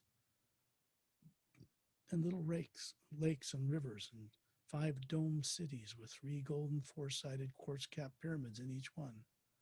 And on the backside, as the Earth turns on its axis here, there are 2 other dome cities in the mountainous region on what people call the dark side of the moon. Of course, the dark side of the moon, in the reality you're familiar with, is not always dark. Passes in front of the sun too. You just don't see it. This moon is alive with life. It turns on its axis. It has a different effect upon the people working on that planet. From space, you can see that that green beach leads into the jungle and up through a single snow-covered mountain you can see from space. And there's one very large dome city covering 3 4-sided golden pyramids with quartz caps and a semicircular mountain range in the backside with little waterfalls running down it, put there for the aesthetic pleasure of its occupants.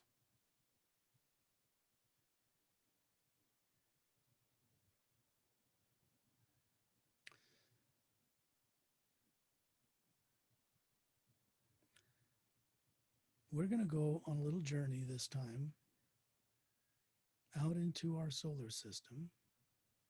Keep it local for the radio show, but nevertheless uniquely inspiring.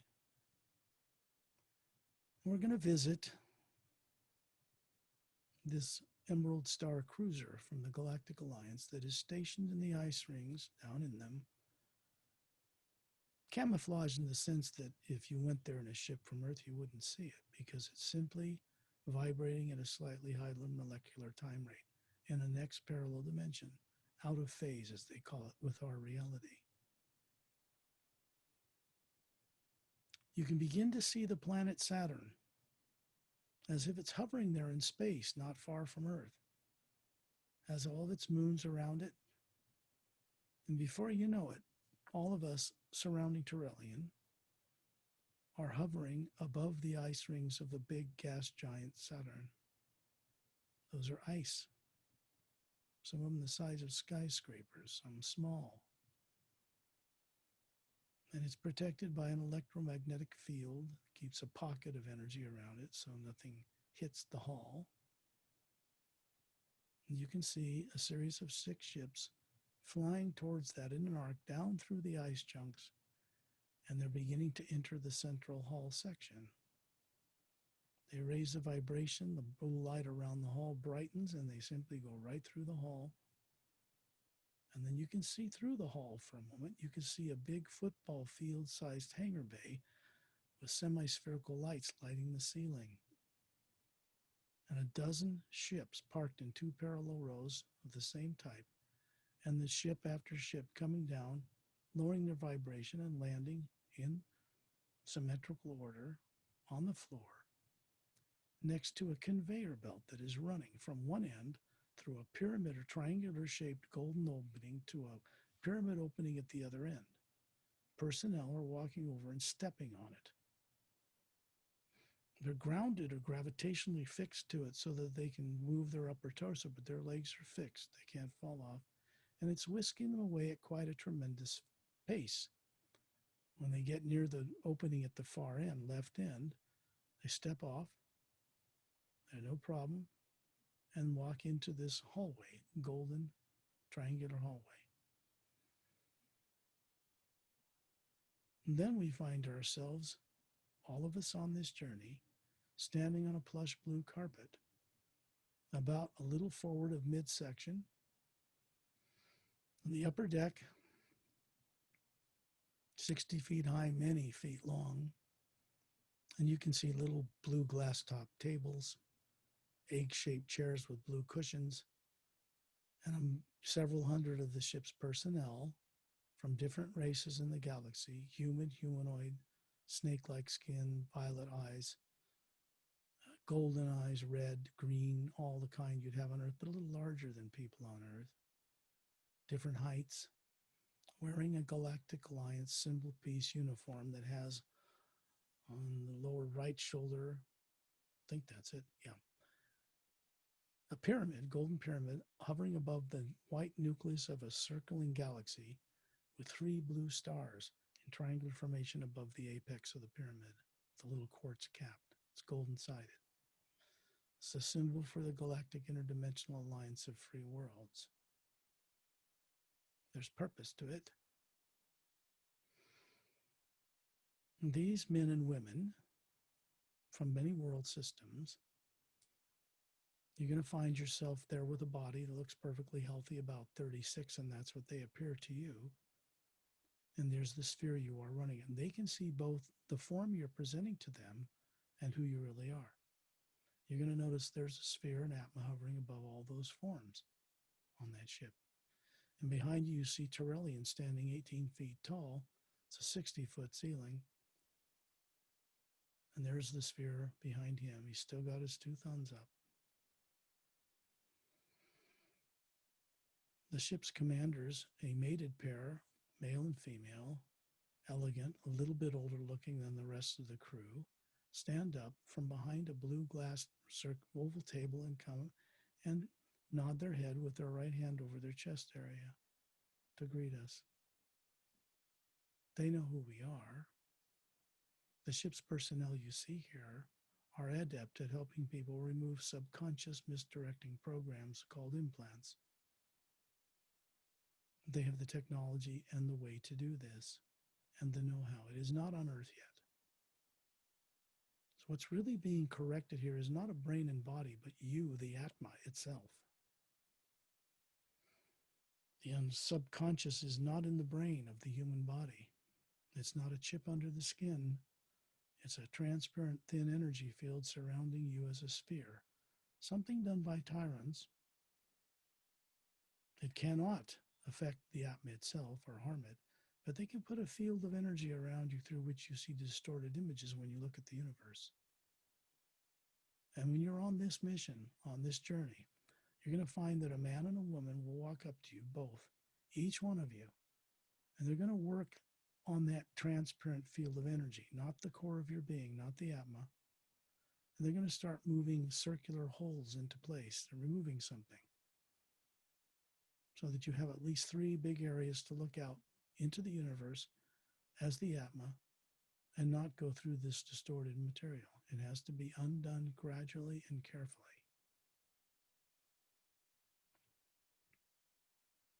And they can approach some of you and they will ask your permission if they can proceed. If you're at all aware, you're being uplifted by their energy and you'll say, yes, of course. You're not paying them anything. They're not charging you money for this. They're not getting recognition on earth for doing it. So don't be a knucklehead. While you're here, go ahead and get some benefit for this journey from them. You can meet with these beings you meet. Each of you will experience them, 200 of them, a little differently. They're telepathic, so they can speak to you and say hello, but they'll hear them in your head and you can speak to them the same way. It is the Atma hovering above those physical forms they're showing you, which they really have on this ship, and the physical form that appears before them that is not really a physical body on that ship. So you see they're working with the energy field around the Atma, not with the brain and body back on Earth. And if you ask their names, they'll tell you. I can tell you at least 2 couples that are here amongst the ship's personnel.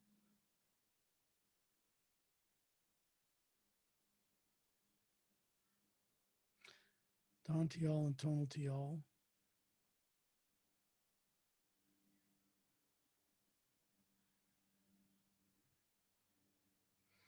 I'll just mention those names and let you guys have fun with exploring the rest. But they will work with you when you're out of your body at night, every night when you put your body to sleep anyway, if you wish it, to help you recover memory and recall of who you really are. These beings are not interested in running the governments of planet Earth. They're not interested in Earth's resources. They have plenty of their own. There's no technology on Earth they're interested in. They're way beyond that stuff. So if we want to play in the universe like they do, we're going to need their help, period.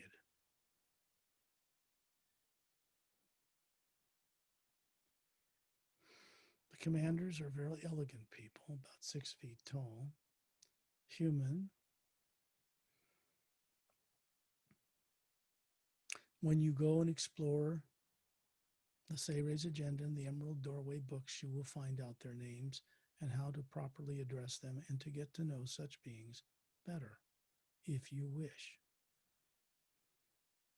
No beings on this ship are of any tyrant nature whatsoever, and they do not carry or have subconscious minds whatsoever. They can only be of benefit to you. In the ship, in the middle chamber, below this hangar bay, is a big, empty, oval room with a floating pyramid. It's actually on the ground, but it's about a couple inches above it. It's 4-sided, about 15 feet high, has golden walls, a quartz clear type cap, and inside it you can see through these walls and see there's a fountain centered in the floor on the inside, 15 feet wide, scalloped alabaster stone,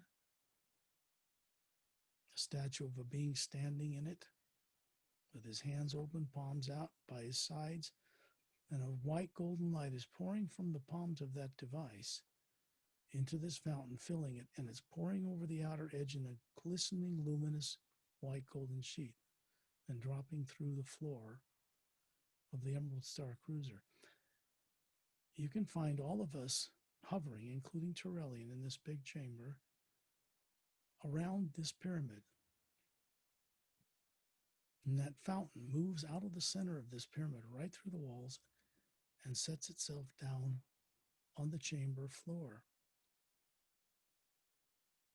It's beginning to send out donut-shaped waves of light in pulses into this chamber that pass through the metal hall, through the ship's personnel, through each one of us.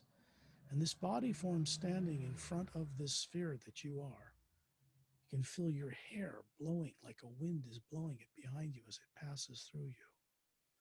And you can drink this or experience like drinking it because it looks like luminous water. And as it moves through you, you begin to become aware of its purpose. Now, this is an aspect, the golden tinge to the white light of the omnipresent first sound behind all creation is moving a new type of wisdom through creation, through this first sound that's always been there. And it imparts to individuals the awareness that and confidence that they can be free of subconscious terror and that they have the ability to master the emotions and imagination to only use them for the uplifting benefit of all life. This is the wisdom it carries as it passes through you. It continues beyond you. You cannot grasp it, hold it in your hands, or prevent its movement. It moves through you, through the hall, and out into the universe for the uplifting benefit of others. But it is first passed through you. You can co-create consciously working with this living, omnipresent force. It is not nuclear. It is not atomic. There is no negative, no positive, no demons, no bad guys in it whatsoever. This is a privilege to bask in, recall, and remembering of the godly nature we all are and our purpose to co-create with that source. That has never gone away. Negative things are not made to be permanent. They're meant to dissolve away.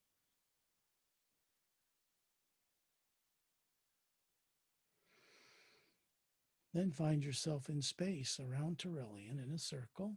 You're going to see there's a master teacher named Ramu holding a quartz crystal staff 6 feet high with a cross on the top and an elongated vertical oval hole with a hole in it, which is a symbol in ancient Egypt for eternity, or the Ankh, but it didn't originate on Earth. It's not called that elsewhere. And it is a device this master teacher always carries. He's swarthy of skin, about 36, curly black hair, curly black beard, maroon robe, sandals, and it's a device that he utilizes to train students. There are 2 others which fit into the top of that ankh. Students are transported when they're ready across the void into the upper realms, into the heart of all that is itself, to become master teachers in their own right.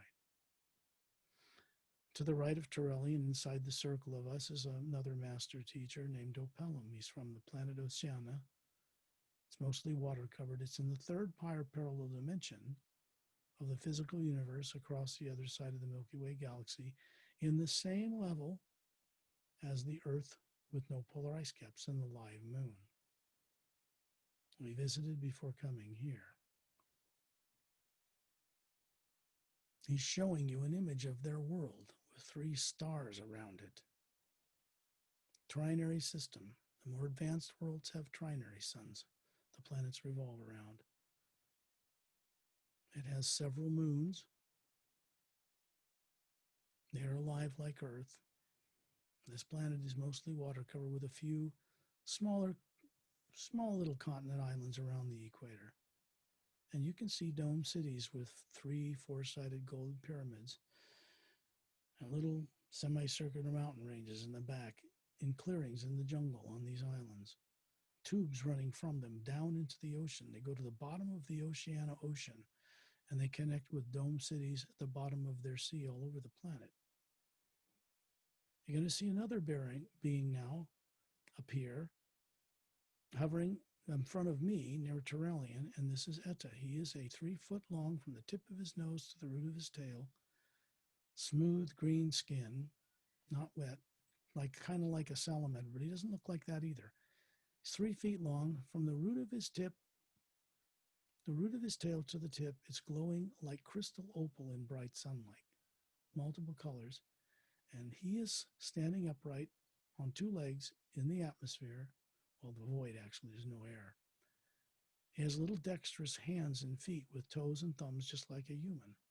He has a long snout, looks like he's amused about something when he's just looking at you. His big bulbous blue eyes, and he is a creature from Oceania, developed in big chambers under the bottom of the Ocean that are natural ecosystems. And the Oceanians and the Drens have a symbiotic relationship. The Drens evolved as a silica-based organic DNA form that can levitate and fly through the air. A living organic creature. He's telepathic. It's photographic memory. He is also a master teacher, but he is not human. He's courageous to a fault and would die for you to protect you if necessary, if he befriended you, and vice versa. Beside him, you'll see his mate. Her name is Din, looks like him, a little bit smaller, long eyelashes, obviously feminine. They are both master teachers, not from Earth. They teach in what's called the U Expansion Ray Academy, and that is a floating landmass in a brilliant cobalt blue light that exists in a realm created between the fifth reality above the void, the first higher reality, or the original place of embarkation for Atmos from the upper worlds, and the sixth plane. This is all pure positive. There are no time and space elements there, no positive and negative. Nothing of any negative nature has ever been there. Then you suddenly find all of us around Turallion floating in this cobalt blue atmosphere. Looking down below us, you see we are hovering high above 6 snow-covered mountain peaks.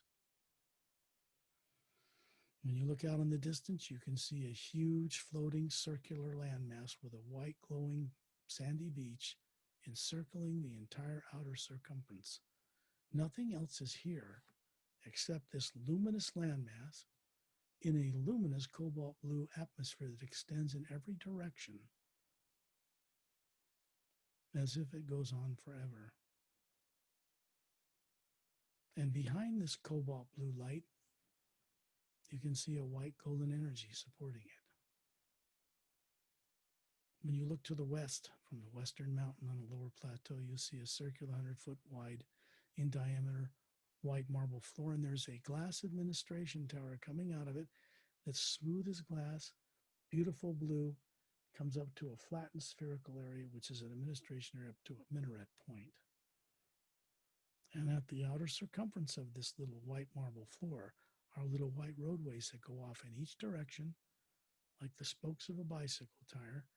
They go everywhere across this floating landmass, through tunnels in the mountains to hollowed out interior, and then to the other end to end at the beach surrounding it. When you look to the west, you're going to see off to the right, a first right turn off this roadway that goes miles into the white sandy beach. And in it is a 4-sided golden quartz cap pyramid. It's quite large. It's bigger than the one in Egypt, perfectly formed. And it has a radiance around it. All the plants and animals, different things you'll see here, have their own luminous radiation, including you. There is no sun, no moons, no stars here. Everything here produces its own light. And off to the left, first left turn of that one roadway to the west, is a clearing with a tall, silo-type, ivory-colored dome building, and in it is a training facility. People hold up a gigantic sword there with the energy of the Atma, with the appearance of a physical form to pass certain tests. In the pyramid to the right is a giant silver tree inside something the size of a soccer stadium, inside that pyramid. Roots go in the ground all the way up to the top of the point, and the little needles are silver and radiant. And that is called the tree of life. And it connects to an even mightier tree, many dimensions above here, and the higher areas of the upper realities. That is a training facility, too. Each of the needles on that tree connects to some place in the lower worlds of time and space, some planet, some reality. You can find yourself inside the middle of the trunk of that tree, which is roaring blue, white, golden energy, and go up it to the higher worlds, or descend through it, past the void, back into the etheric, mental, causal, astral, and physical worlds. Consider it a teleportation conduit.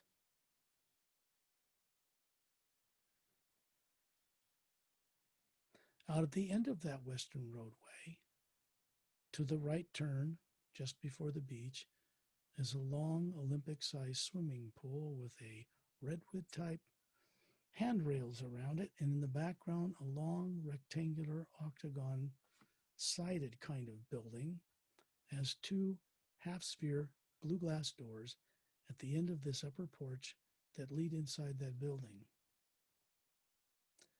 Inside that building is a huge blue atmosphere in which people begin to experience recall of their lives lived in other galaxies, not the Milky Way. The teachers here that come through the opening glass doors are 10 feet tall. I think the man has golden eyes, the woman red, and their son, 2/3 their size or half, is not fully grown, and yet they are many hundreds of years old before they grow to full height. But these are mature adult. They're showing you body forms they have on a planet 5 galaxies away, and those bodies are more than 2.5 million years old. They do not age. They are genetic scientists. Above them, the Atma hovering. Off to the left roadway, turns left just before the beach, is a clearing with 3 structures in it. One is a tall, elongated pyramid with a golden sides. One is a sphere on tripod legs with a semicircular hemispherical lens on top. And one is a rectangular building with curved edges. It has little vertical oval, like convex clear lenses on it, one on each end, on the top. And you can go through those to project to many vast areas of the creation. There are 2 beings standing out in a botanical paradise that surround those 3 buildings. You can see the ocean, but it's really made of this cobalt blue energy that's a little darker to mock up the image of water. You can see Turellian standing out in the ocean off the white luminous beach, up to his knees, smiling, holding 2 thumbs up, white golden light. And you see these 2 beings standing in front of the spherical dome on 3 tripods. They are 10 feet tall, man and wife. They are of the same race as the couple across the road. The couple across the road have different colored eyes, but they have silver hair like metal, but it's soft, looks like silver metal. Ivory skin, different colored eyes, taller, longer, thinner fingers, torsos and legs and toes, but beautifully human. They move like swans. And this couple on the other side of the road are from a planet called Xeontranomon 1, located in the other side of the Milky Way galaxy on a planet 4 times larger than Earth. And they're showing it to you. It has no polar ice caps and 3 worlds circling at different distances the size of Earth, all alive with no polar ice caps. And in this, far off in the distance, you can see 3 suns. One closest is a blue-white giant. Further away, a yellow sun like ours. Further away, a red dwarf. The planet and its three moons circle around in an orbit around those three suns that each circle around the central blue-white giant. It is a trinary sun system. They're showing you bodies here in the Hue Expansion Ray Academy that on their world are more than 3.5 million years old. They are genetic scientists. And above them, you see the spheres, a little larger maybe and brighter than us, but just like us. That's who they really are. And then there's Turellian out there with a big sphere hovering above him in the ocean. And they were genetic scientists that sponsored and helped evolve forms like theirs, Xantronamus and Dos Frontalis, from the 5 galaxies away in their sun.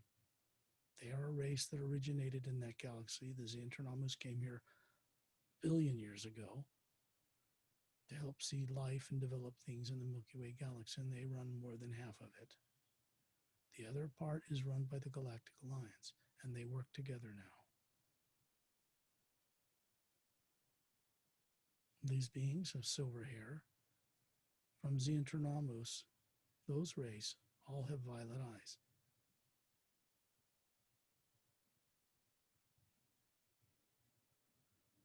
They nod and place their right hand on their chest out of respect. It would be wise for you to do that in return. These are teachers in the Hue Expansion Ray Academy. They come from our galaxy on a planet on the other side of it. And you can help have them instruct you now that you know what to look for, how to visualize this place. And they can help you when you're out of your body every night. But you have to do the work to use the imagination to go on this journey or play this recording of this journey again. Perry will put up on our YouTube channel.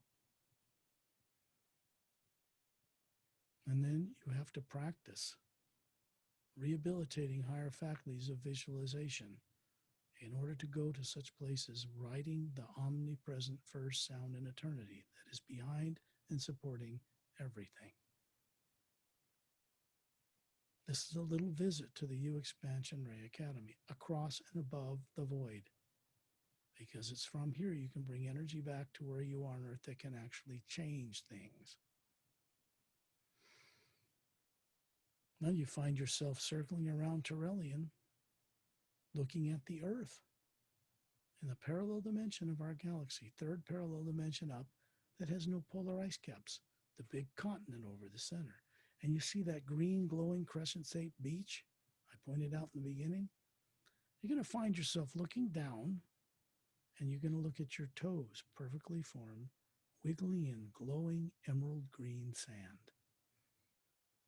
All of us on this journey, it's a big beach, miles, and we're sitting next to each other, standing, putting our feet in the sand. And above that form, which is about 36, perfectly healthy, whoever you are, wherever you are, is a pure energy form that looks like you to have contact with the physical reality of this planet, in which case the Atma hovering behind it can detect and be familiar with all this. That emerald green glow is coming from a statue a mile inland along a straight brown moss-covered path between tall jungle trees. And in the distance, up the mountain, there's one single snow-covered mountain on the right with a waterfall, blue-green radiant water pouring out of an oval opening, a cavern opening, 2/3 away for the summit, falling thousands of feet to disappear between a blue-green forest of trees. And to the left, on that lower plateau, a giant clear dome city covering 3 very large four-sided golden pyramids with quartz caps, semicircular mountain range with waterfalls, a little blue-green lake in the middle, and little dome ivory-colored dwellings situated throughout the countryside, and little white pathways. The beings that work there are from the Galactic Alliance. They're master teachers that come from different realities, different planets. You can tell here there is no pollution, none in the atmosphere, none in the ground, no negative thoughts and emotions in the air. It's a pure world. When you look out, you can see the moon. And you can see the moon is full of life with dome cities on it, turning on its axis, and the sun you're familiar with. But this is in a higher parallel dimension, a higher molecular time rate of matter, supported by this one white golden light. You look out to sea, you can see Turellian standing up to his knees, kind of laughing, smiling, very jovial. The Atma hovering above this form he's showing you, because the Say rays over 1 billion years ago in galactic history immortalized their physical bodies. They did not make them live forever at a certain age. They dematerialized them, stored the DNA pattern into one of the teardrops of their being. So when they want to use it for anything, to show us one, or even have one appear on Earth someday, they will simply draw energy from the one primordial sound and manifest around the molecules a grid light pattern, and their body appears instantly. And then they show it to you, do what they're going to do, and then dematerialize. They don't have the burden of carrying around a physical drudgery of a body. The Xentronomos people, who are here in space, looking down on this world from us around Turellian, 10 feet tall with silver hair and violet eyes,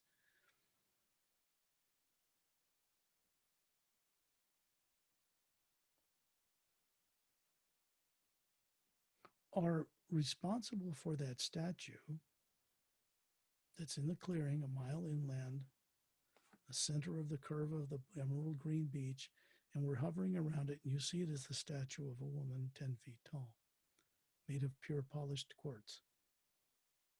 Her hands are out like this, with the palms up by her shoulders, facing out, with a glowing, radiant light around them. You can tell it's charging that beach. When you look inside this quartz, you can see the woman actually standing inside it, moving. Violet eyes, pointed ears, silver hair, elegant gown, 10 feet tall, about 36. And it's a device, it's an interdimensional doorway. And they actually brought this to this Earth from their world in the physical universe, where the Earth is you're familiar with, to charge that beach, to make it a gift for people who can journey here. The green energy is about recall and remembering everything. Remember these two. You can see standing beside her now. You're inside a vast green energy, inside the statue, which is an interdimensional portal. And you can see them standing in a green energy, like we saw them up in the Hue Expansion Ray Academy. You can see in the atmosphere there a picture of their planet, a sphere floating there, 4 times bigger than Earth, no polar ice caps, little continents all over it, little oceans and lots of dome cities, and 3 worlds the size of Earth, circling it at different distances with dome cities on them as well. And out in the distance, 3 suns that those planets circle around.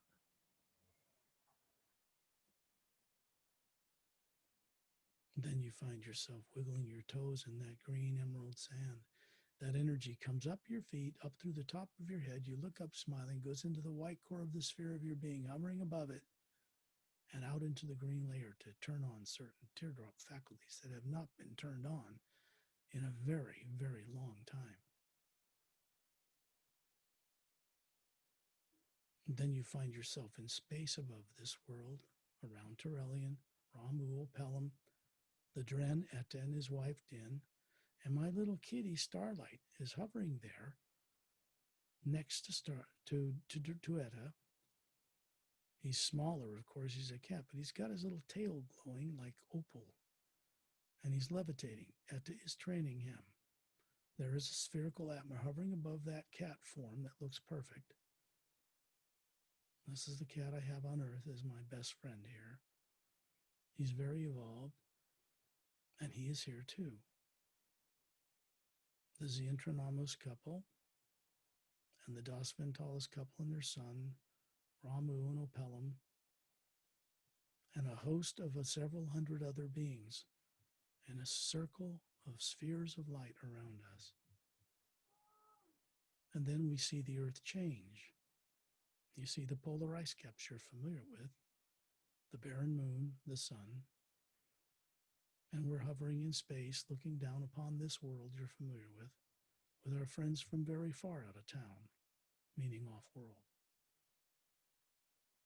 And then you're hovering as a sphere above your body, back on Earth, looking down on it kindly, and allowing this experience to go down in a thin white golden beam of light from the white core of your being to the pineal gland, through the brain, through the body, out into the universe. It continuously flows, and it connects to three pyramids in the bottom of Earth's deepest oceans, two, one in the Atlantic, one in the Pacific. Another one inside a hollowed out mountain in the Himalayas, and they are turned on. There are fountains in them. The being standing upright as a statue in that fountain is bronzed of skin, bald head, golden eyes, two gold bracelets on his upper arms, strongly built, bare chested, with a little white tunic down to his ankles and bare feet. His hands are out facing forward with the palms out, and this white golden light's pouring from them, filling the fountain, radiating out through the golden sides of these pyramids on the bottom of Earth's oceans. And it continues out into space. The first one it connects to is a giant pyramid now floating in our solar system between two stationary asteroids, in the asteroid field that circles in the orbit of a planet between Mars and Jupiter. And it goes out from there to those that have been appearing between individual stars. And then it goes upward to return to its source. This energy is always moving, like an outgoing and incoming breath, from the highest to the lowest and back again. It has a sound like millions of men and women's perfect voices singing the hue.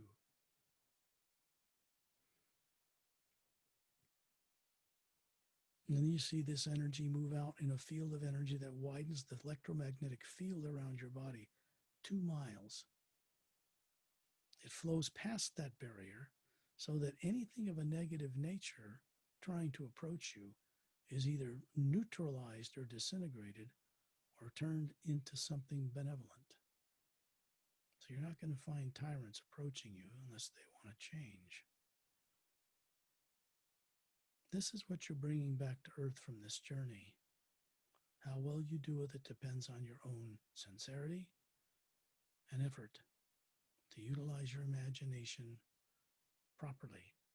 Proper meditation for modern people on Earth today is to be very imaginatively active. You still the mind from negative thoughts, yes, but then you become very dynamically imaginatively active so that you can explore the nature of the grand multidimensional creation, who you are as a being, and all the vast nature of life that's out there. Then you can literally embrace a bigger God. This is the way it's done properly. Be kind to yourself. Remember the experience to the best of your ability. And when you go back and play it a second time after it's on Perry's YouTube channel, you will discover ever so much more you didn't realize the first time was even there. Pleasant journeys, and when you're ready, open your eyes. Oh, always good And to always go on the different, journey. always some Yes. different twist. Repeating old places we visited, but with new energies, because the beings that work this way are always in present time. They don't work from the past. They're not repeating things they've done before. They're just a presence. And the presence is their teaching tool, direct experience. When we're in that energy with them, people are having direct experience. They just have to admit it to themselves at some point. Any Correct. questions, Perry? Anything else? No, I feel great as always. Okay, well, any of you can go find those two books, The Emerald Doorway, right? Which what Yes. the soul looks like what we really are. These are actual actors that were hired to portray in costume these characters, which very high quality books are done this way. But these are actually scenes, copyrighted, proprietary for this book. These are original art. They're not from the internet. And same with this in Saturn. Mark Sanfield leaping out of the way of these three guys who are not from Earth trying to kill him. He's on a solo camping trip in the high Sierras. They're blasting away a part of this tree, dematerializing. It drops on the stump and falls over, almost hits these guys. But this ship is beaming him to safety at the last moment. And this is where his journey begins to remember who he is. So those are the books. And go to paralleltime.com, explore to your heart's content. There is a link at the top of the main page that says About Scott Hugh. If you click on it, you'll go to 2 recordings of my voice in 3-part harmony singing Hugh, sending it out. And one of them's continuous. It's looped so that it's a constant U for 24 minutes. You're going to find there's a third round hole tone running through the middle of it. I didn't record there. Ambassador Trillian put that there from Off-World. So you can work with it when you get in trouble. Just relax, listen to it. First thing to do to get out of any negative downward spiral is to send out the hue for the goodwill of all life. It's contrary to the way people are trained, but send it out to who you think are enemies, people in the streets, governments, everybody on earth and out in the universe, and just work with that as you're breathing. And you'll find that this energy for you will turn off the negative subconscious things so you can progress. I'll leave everybody with that and say good Okay, night. thank you, Scott. Thank you, everyone, for watching. See you again next week. See you next week, and sayonara. See you later. For now, pleasant dreams.